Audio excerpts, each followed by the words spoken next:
I'm here at the VegMed conference in Berlin, Germany, the 2018 VegMed, and it's just an outstanding conference. It'd be nice to see it flourish in other areas, have VegMed in every country. But the topic that I was asked to speak on today was diabetes, type 2 diabetes specifically. And it's an area that is really very near and dear to my heart.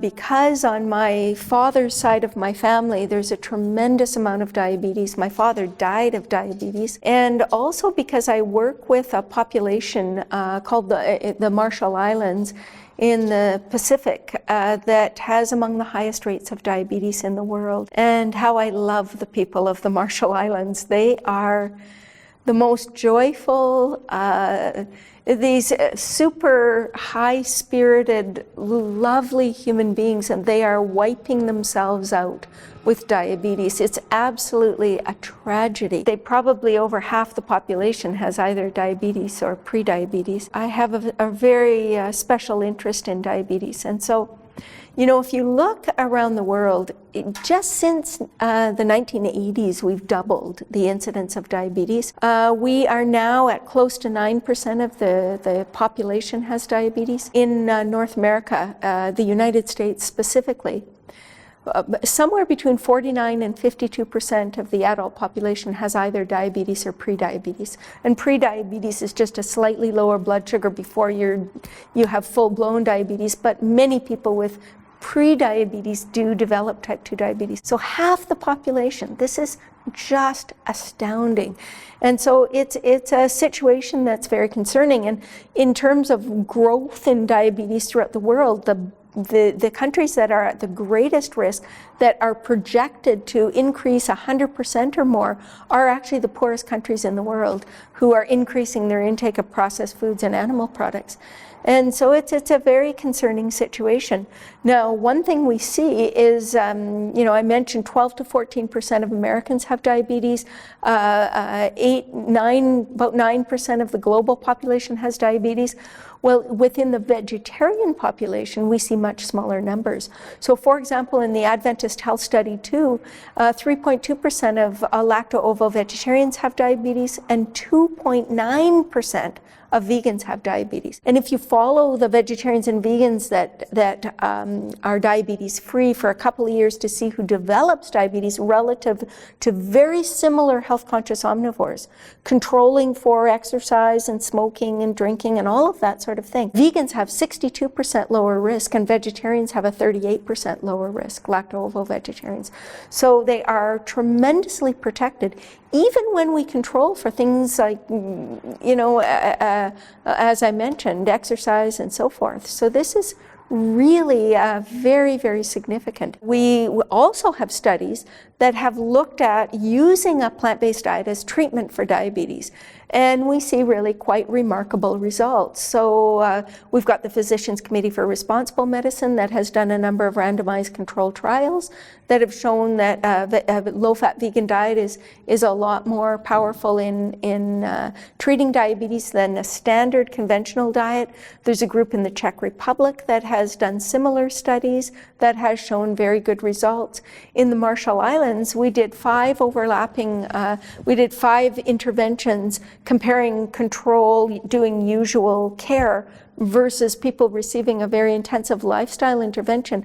And we saw in 12 weeks an A1C drop of almost 2 points on average, which is really quite remarkable. So we had very, very good results. And I was back in 2014, we had blood glucose drops of over 6 millimoles per liter on average in our participants in that intervention. So you know, when you put together a plant-based diet well, what happens is you're essentially disabling the drivers of insulin resistance, which is the big cause of type 2 diabetes. So when you look at the drivers, inflammation, oxidative stress, lipotoxicity, and dysbiosis, these are all factors that a plant-based diet just literally puts an end to. So people who are on plant-based diets have less inflammation, they have less oxidative stress, they have better, healthier gut microbiota, and they have far less lipotoxicity.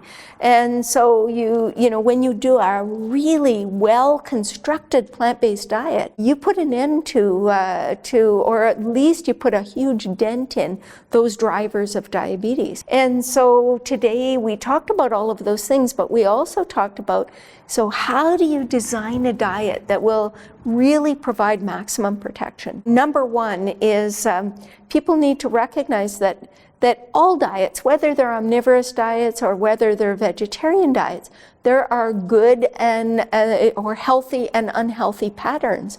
So you can do a vegan diet where you're living off French fries and soda.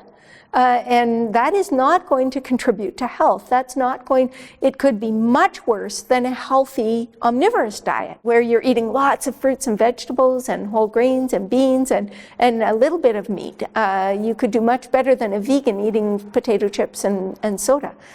So the diet needs to be well designed, but a well-designed plant-based diet actually maximizes the components in the diet that are most protective and minimizes the components in the diet that are most harmful. And so what you need to do is, number one, is you make whole plant foods the foundation of the diet. So you're wanting to be consuming at least 9 or 10 servings of vegetables and fruits a day. And you want those foods to be, you know, wide-ranging, a big variety, colorful. I always say all the colors of the rainbow, where you're having, you know, at least 3 dark greens, 2 orange red, 2 purple blue, you know, or 1 purple blue, I think 2 orange yellow, and 2 red pink, and 1 purple blue, and 1 white beige. So the whole rainbow. And the other thing you want to be doing is and there are a number of things you want to be doing, but you want to eliminate as far as possible refined carbohydrates. And you know, the mainstream world right now has their banner up against carbohydrates, and they say, get rid of carbohydrates, especially if you have diabetes. But what they're forgetting is that the healthiest people in the world, if you look at the blue zones, the healthiest people in the world, 50 to 80% of their calories come from carbohydrates. See, the thing is there are really a couple different categories of carbohydrates. When carbohydrates come in the form of whole plant foods, they're naturally packaged with fiber and phytochemicals and antioxidants, and they're very protective to health. When you strip everything of value in the carbohydrate foods from the carbohydrates before you eat it, it's a problem. And so, you know, we take a reasonable carbohydrate food and, you know, like a grain of wheat, for example, we remove the germ and the bran and we're left with pure starch. And of course, as I mentioned in my lecture, nobody eats a bowl of white flour. You make white flour out of a whole grain, and before you eat it, you add sugar and fat and salt and artificial colors and preservatives, and then you eat it, and you're eating garbage. You're not only have you removed what's of value in the original food, you've added all of these harmful compounds to it makes things much worse. And 90% of the carbohydrates people are eating are refined. So it makes a huge difference whether or not you're getting your carbohydrates from sugar and white flour products versus lentils and sweet potatoes. It's a very different ballgame. And so that's number 2, is getting rid of refined carbohydrates. Number 3 is you want to get your protein from plant foods rather than animal products. And we have many studies that have compared sources of protein and risk of diabetes or progression of diabetes. And what we see is very strongly, there was a study out of Harvard that looked at over 200,000 people. And what they found was that the intake of animal protein was strongly associated with diabetes risk, whereas the intake of plant protein was associated with reduced risk. And they actually quantified this, showing that for every 5% protein consumed, if you replace the 5% animal protein with plant protein, you would reduce your risk of diabetes by 23%. So just shocking.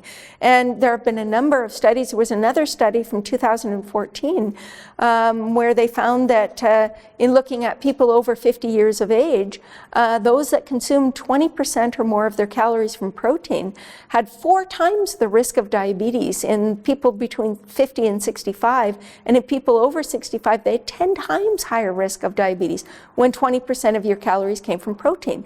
But the caveat is that this was only true if the protein came from animal foods. If the protein came from plant foods, the risk was pretty much abolished, or at least greatly attenuated. Again, we just have a number of studies showing people are better off with plant protein.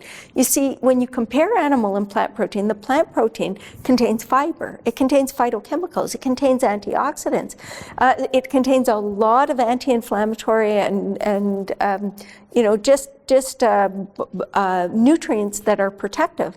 Whereas with meat, you've got a lot more pro-oxidants. You've got new 5-GC, which is a pro-inflammatory molecule. You've got saturated fat, which tends to be pro-inflammatory. You form TMAO from the carnitine in meat, which is inflammatory and is very atherogenic.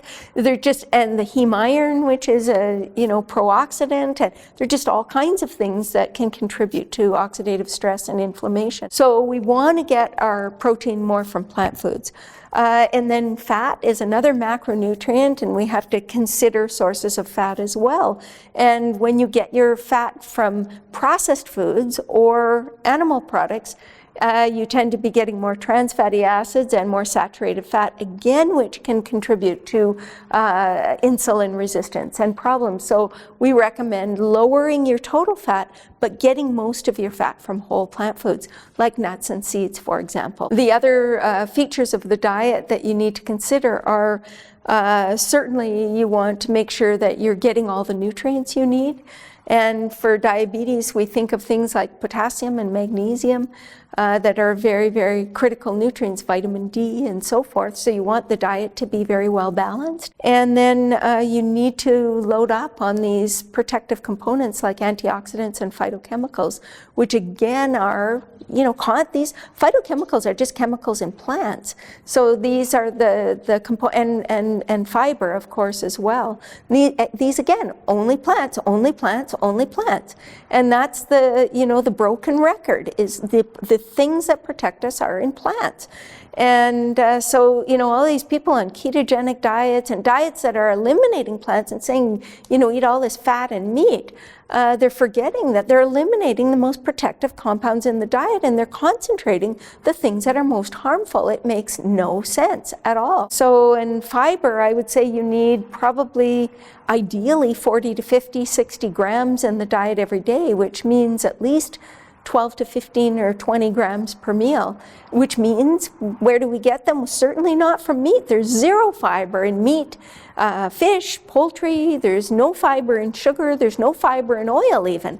So you want to be relying more on whole foods. The other thing that we need to consider is all of these compounds that contribute to oxidative stress and I think of all of the chemical contaminants in foods, like the pesticides and herbicides and all of the heavy metals and the persistent organic pollutants that move up the food chain. And these compounds, obviously we want to choose organic where we can, but a lot of these compounds, again, are concentrated in animal products because they move up the food chain. So we want to eat lower down, which means eating more plant foods. And then the other group are the products of oxidation formed from cooking. So when we cook at very high temperatures, especially deep frying, we produce compounds and products of oxidation that are very harmful to human health.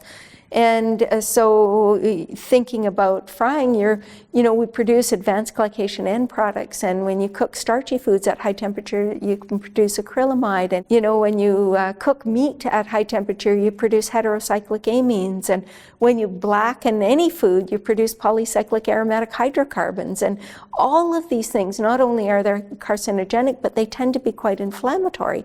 And so when you're trying to fight a disease that is very associated with inflammation, you want to really get rid of those things. And so it means preparing foods more, eating more raw foods, but preparing foods using moist cooking methods like steaming more often. And really avoiding high temperatures when you do cook with dry heat. And then, of course, the critical thing is to try to avoid being overweight. And this is something that I'm actually finding quite interesting because, of course, in the United States and Canada, well, in the United States right now, 70% of the population is either overweight or obese. And this is an absolutely stunning figure. In the United States, you are an abnormality. You're abnormal if you're normal weight. And so people who are normal weight, often people say to them, you're so skinny. Because the norm is being overweight. And so they're not used to seeing people of normal weight. It's crazy. But anyway, in Europe, not so much so.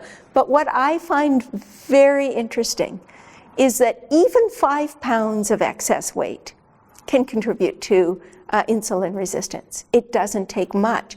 And so one story that I find quite fascinating is when I was in Taiwan to do a lecture on this topic, I met a lady who was not much difference in size from me. She was about 5'3" and 115 pounds, which is what, 60 kilos.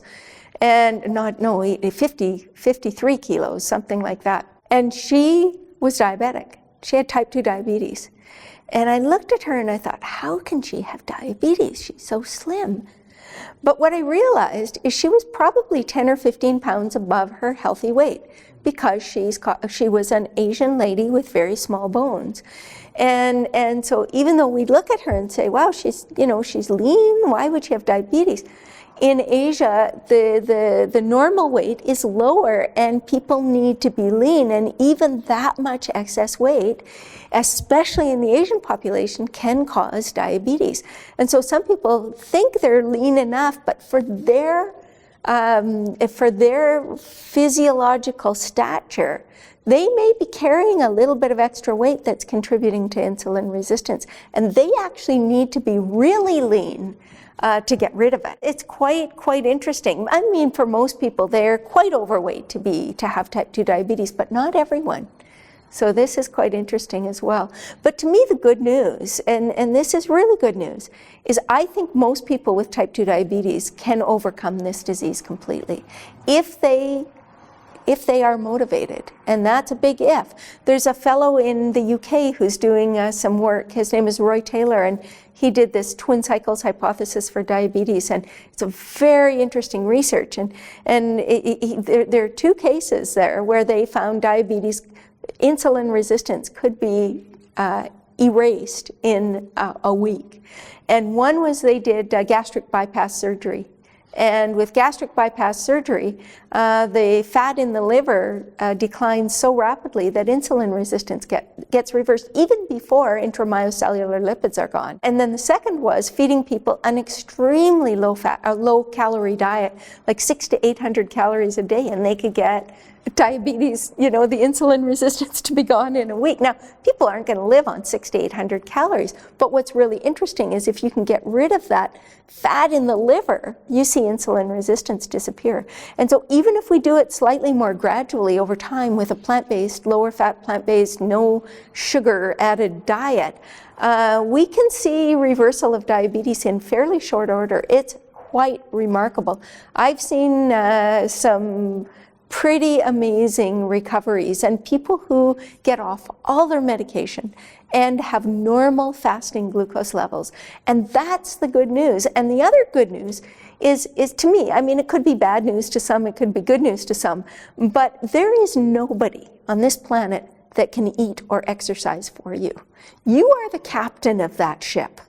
And so you really have control over that. So it's not like you go to a doctor and he writes out a prescription for a medication and then, your blood sugars are controlled for the next 20 years, but you still develop all the complications and you die of the disease. In this case, you can actually change what you choose to put in your body, and because of your choices, you can reverse this disease, be in total control. Get off the crappy medications that, will not reduce your risk of complications in the long run. And it's a miracle of sorts in my view, but what is so wonderful is your body wants to be healthy. It wants to heal itself. All it needs is the raw material with which to rebuild the body tissues so it can be healthy again. And you can do it. It's totally in your control. And the other thing is that there are people around you within your country who want to help you do that, who would be willing to help you make that transition. So it's really quite a wonderful thing. And I think everybody has it within themselves to do that. And sometimes it helps to go to a place where they can feed you 3 meals a day. And so you don't have to actually do it yourself, but to do an intervention. And that can be very empowering. And once you've tasted the food and you've done it and you see the results, then it's all good news.